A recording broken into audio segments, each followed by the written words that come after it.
Hello dear chess friends from the International Chess School. As you already know, the weak squares in the opponent's camp are a serious circumstance, an attacking element which may lead to an attack from our side. Sometimes the weak squares arise in the absence of one of the opponent's bishops, and other times we have to induce such weaknesses, and this is a method I would like to present in this lecture. The game showed was played in 1973 between the Russian masters Bangiev and Klaman. It features e4, e5, knight f3, knight c6, bishop e5. It started as a Ruy Lopez. Now black declined and offered the Berlin Wall with knight f6, and white transposed one more time to a 4 knights opening. Black played aggressive, breaking the symmetry with bishop c5. Actually, the bishop from c5 looks more active than white's bishop from b5. Of course, white should try to exchange this powerful bishop from c5. Now black is not afraid of knight takes e5, because after knight takes e5, d4, he can simply retreat with the bishop on d6 and then recapture the pawn on e5 with a balanced position. Actually, is a little bit premature for white to start such a central operation. White castled, and black played aggressive knight d4, attacking the bishop from b5, and at the same time takes an important central square under control, using the fact that c2, c3 is not possible. This is one of the drawbacks of the 4 knights opening. White played bishop a4. He didn't want to give the pair of bishops, and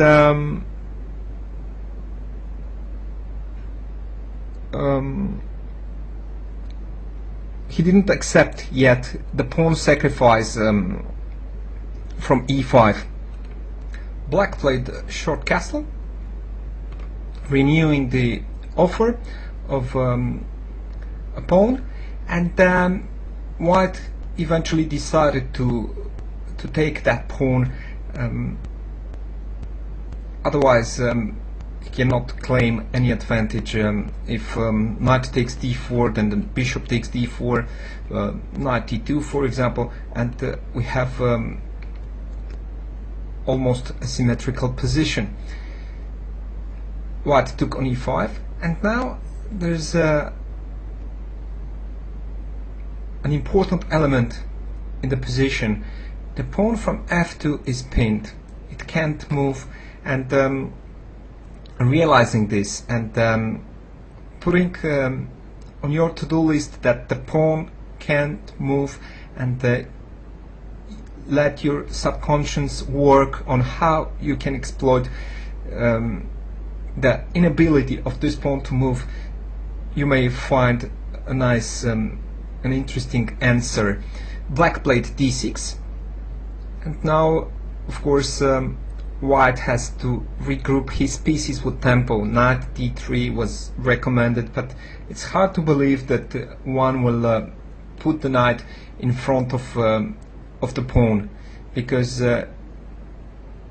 of the d-pawn move is related all the development on the queen side for white. So white played knight c4, and we already see that white has plenty of pieces on the queen side. A lot of pieces are grouped on the queen side. The queen is rather passive on d1, while black's pieces are active, which is enough compensation for a pawn. Once the knight from e5 chased away from the defense of the f3 pawn, we have to pay attention to the light squares around the white king.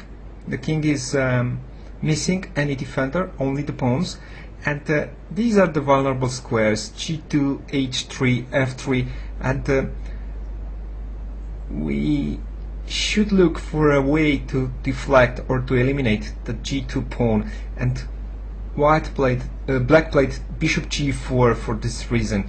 Now you can see why f3 doesn't work, because of the bishop g5, c5. Of course, knight takes f3 with double check, followed by a discovered attack with knight h2 will lead to a crushing advantage for black. White played queen e1, and now we realize that the queen from e1 and the king from g1 are at the proximity of a knight. If a black knight manages to penetrate on f3, then it will be check queen. But our goal is to eliminate the g2 pawn.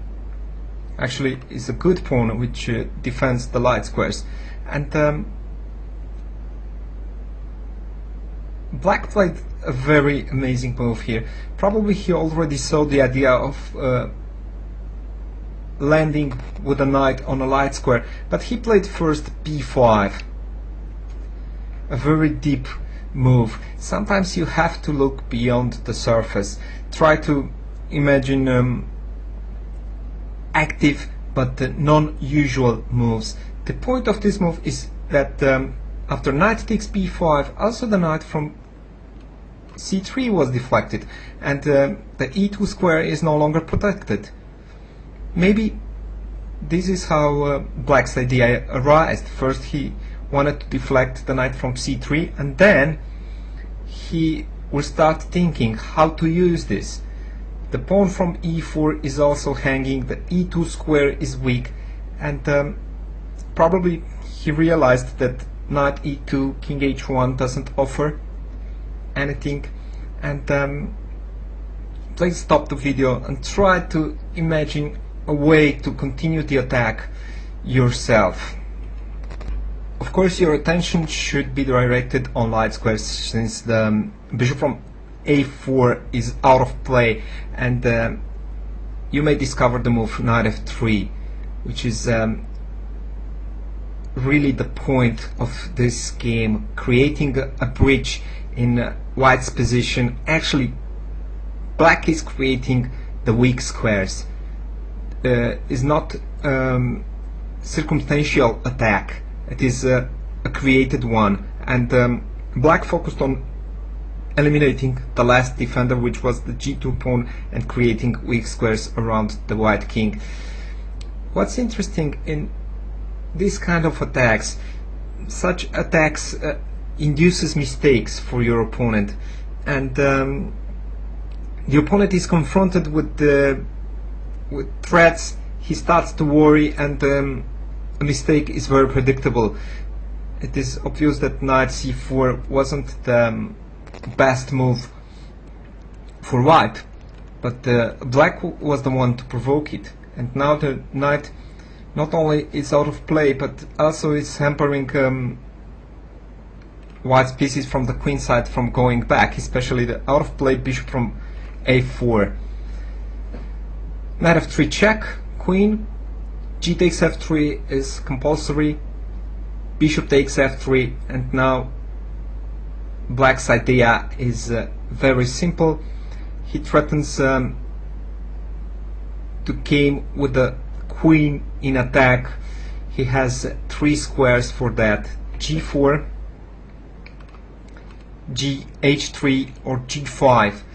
It is possible that white takes the g5 square under control, so black's main idea would be to play queen c8 and then to go on g4 or h3. Queen c8 is the most flexible way to increase queen's activity, and compared to the white queen, it is obvious that black's queen is clearly more flexible. It can control a lot of squares, while the white queen is completely restricted by black's bishops. White played d4. In fact, it is a natural move. It attacks the bishop from c5, and white is ready to cover the g file with bishop f4, bishop g3, and he starts quickly to attack the bishop from f3, for example with queen e3 and knight e2, trying to escape from mate. Black played queen c8. Of course, it threatens queen g4, followed by queen g2 mate directly. Now a quiet defense like knight e3 is not enough, since there's only one piece defending the weak square from g2, the knight from e3, and black's idea will be simple: to remove that knight, and for this purpose he can use three attacking pieces: the bishop from f3, the knight from f6, and the queen from c8. Black can simply play queen h3. The queen is the coordinator of the attack. Together with the bishop, it takes the g2 square under control, and with the knight, in conjunction with the knight, the queen will attack h2. So this is why we call the queen the coordinator of the attack, because it can work at the same time with more than one minor piece. In this case there are two, but it can coordinate 3 or 4 pieces at the same time. Now white is helpless against the threat knight g4, deflecting the knight from e3, and then queen g2 mate will be possible. For this reason, white defended with bishop f4. The point is that the bishop will be able to cover the g file with bishop g3, and to defend the h2 pawn in case of queen h3, knight g4. After queen h3, white played knight e3, and now knight g4 is no longer effective, since after knight g4 the pawn from h2 is defended, and white can simply play queen d2. Now if black removes the knight from e3 with knight takes e3, then f takes e3, and the g2 square is defended by the queen. So now black has to find another way to remove the knight from e3, or to find a way to remove the knight from e3 but to preserve the important knight from f6.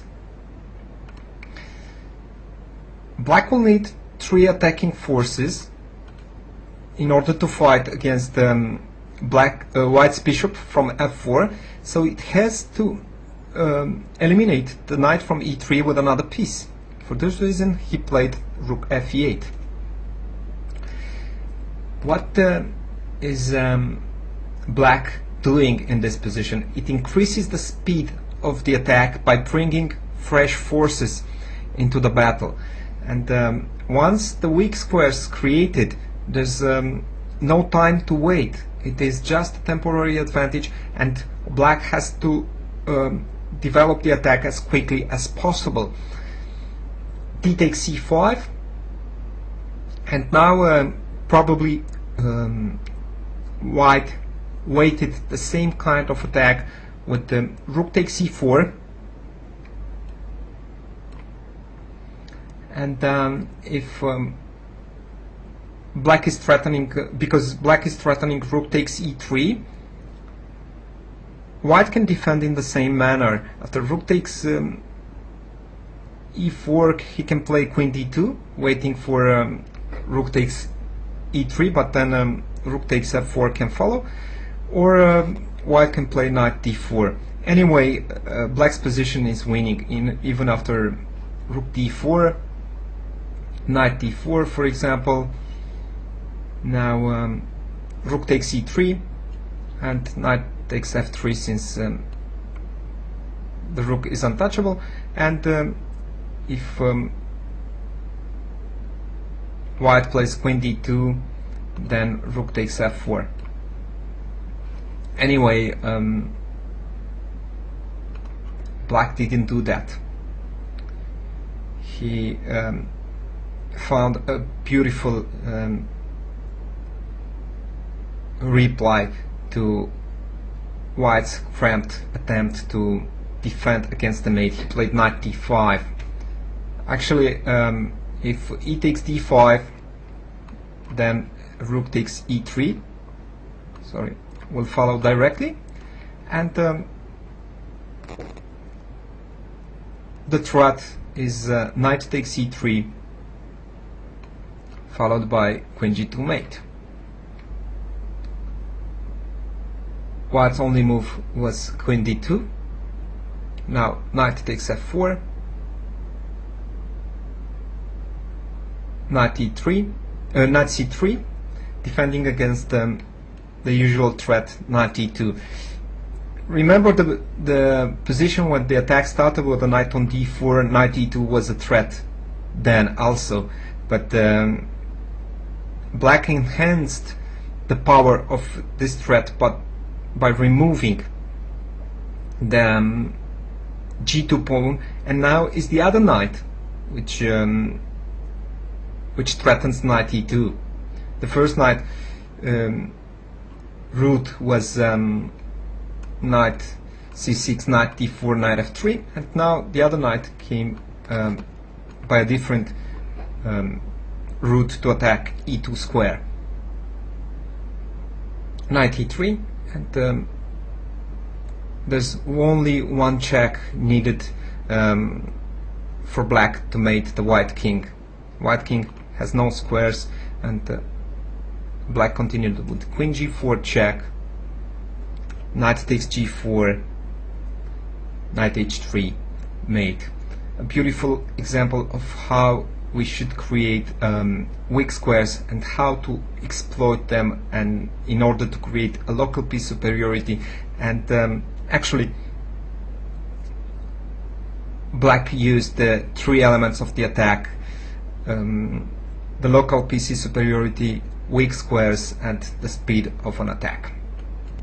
Inspired by such beautiful combinations, I was able to discover a novelty in one of my games from 2011 against a woman international master. I will flip quickly through the moves: c4, e6, knight f3, d5, b3. White is playing the ratty opening, knight f6, g3, knight c6. Black is already aggressive. He wants to push d4 and grab the space advantage. Bishop g2, d4, short castle, bishop e7. This is a subtlety. If black pushes e5 too quickly, trying to control the center better, it may be exposed to a lateral attack with b4, which involves a pawn sacrifice, but then white will develop a dangerous initiative based on queen a4 and knight takes e5. So for this reason I played bishop e7, and white played e3. I played e5 only when the e5 pawn was attacked, and after e takes d4 I realized similarities of a complex of weak light squares around the white king. There's no obvious, but I realized that deflecting the knight from f3, I can take the domination over the light squares, just like in the previous example. I played e4, now knight e5 was the better move, but anyway, after knight e5, black can take on d4. Anyway, knight g5 looks more tempting, and after knight g5, bishop g4. Again, try to remember the setup. The queen from d1 is hanging, and f2, f3 is not possible either here because of queen takes d4, check, rook. The rook from a1 is hanging. Now black's piece's power is enhanced by this loose piece, the rook from a1. Queen e1 was played. Now knight d4. Again, the knight comes to a dominant position. White no longer has a pawn on g2, but it has the bishop. But anyway, these squares are vulnerable. White took on e4. And now, of course, if knight c2, white will take on f6, and after g takes f6, he will have a compensation for the sacrificed exchange. And first of all, I calculate a nice combination here.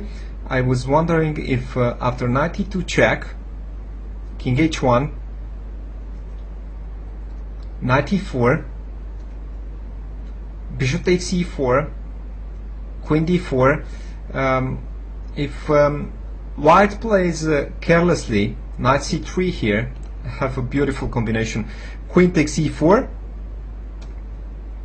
knight takes e4, and bishop f3 mate, exploiting the weak squares around the white king. Again, I was going beyond the surface, noticing that it has to remove the light square's bishop in order to deliver mate. But after queen d4, f3, bishop h3, knight c3, white has a sort of compensation. Anyway, I played the short castle, which leaves the same threats on the board. The queen is trapped, just like in the previous example when the queen was trapped by the bishop. Here the queen from e1 is trapped by the knight and the bishop from g4. White played bishop b2. After knight bc3, bishop f3 is extremely powerful.